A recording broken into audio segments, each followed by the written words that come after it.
Not the smallest piece of the law has ever been abolished, but its summary and its fulfillment is its command to love my neighbor as myself. If I love myself as I should and love others in the same way, I will fulfill the law. But I must come to Jesus to be taught the way of love and given the power to love as he does. Then he will fulfill the whole law through me in the love he shows others through my life. Going one paragraph farther back, in the context of Matthew 5:23 and 24, I find the following discussion of the relationship between Jesus, his followers, and the law of Moses. Don't think that I came to destroy the law or the prophets. I didn't come to destroy, but to fulfill. For most certainly I tell you, until heaven and earth pass away, not even one smallest letter or one tiny pen stroke shall in any way pass from the law until all things are accomplished. Therefore, whoever shall break one of these least commandments and teach others to do so shall be called least in the kingdom of heaven. But whoever shall do and teach them shall be called great in the kingdom of heaven.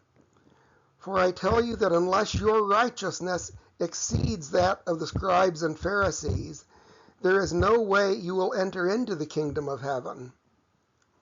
On a quick reading, this paragraph sounds as if it is saying that to be a follower of Jesus who will be honored in his kingdom, I must keep the law even more scrupulously than the scribes and Pharisees of Jesus' day.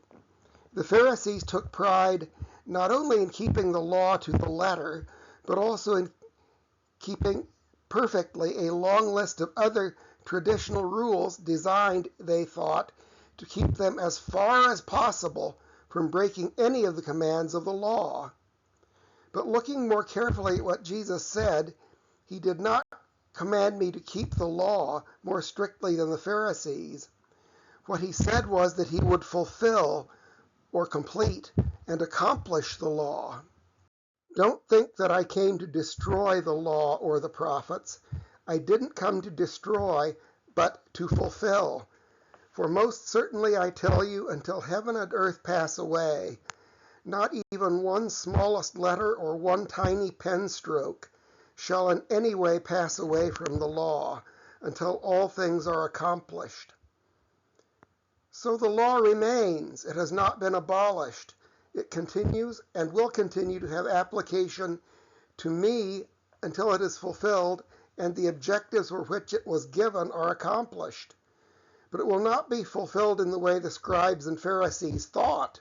It will not be fulfilled by making it an end in itself, the reason for which I live, and therefore being very careful not to neglect even a single detail of it. My righteousness before God does not come from scrupulously keeping the details of the law while ignoring its purpose.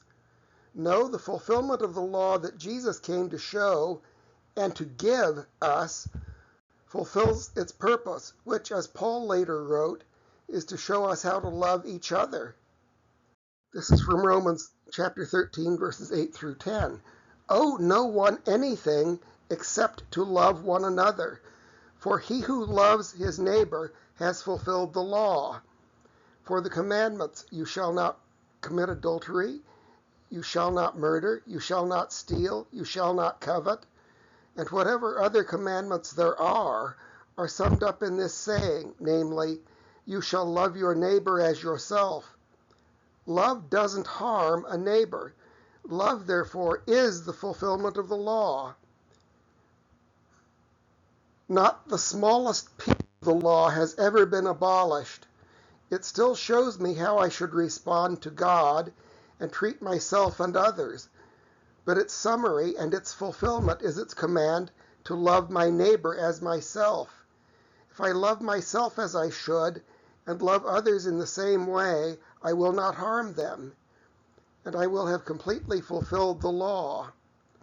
Of course, it is true, as is often said, that I am not able to do this perfectly.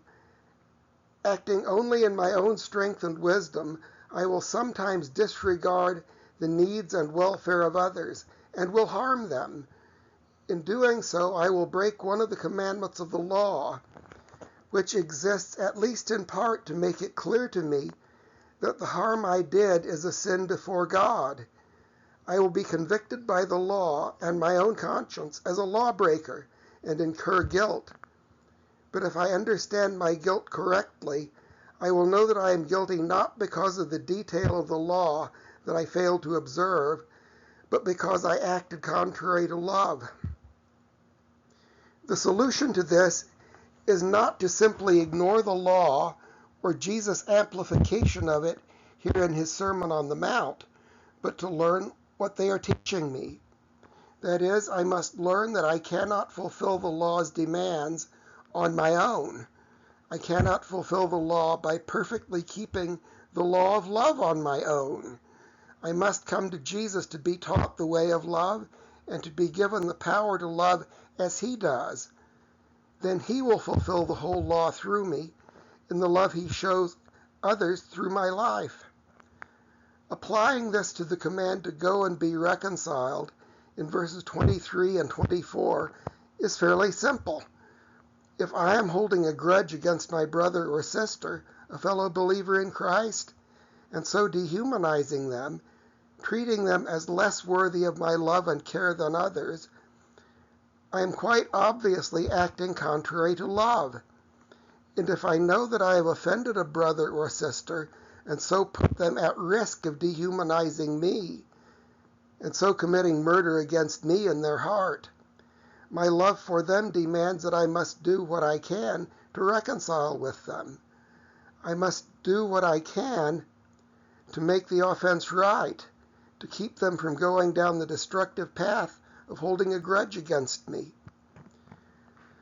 So Jesus' command to go and be reconciled has never been abolished or superseded, and Jesus did not give the command only to show that I can't keep it.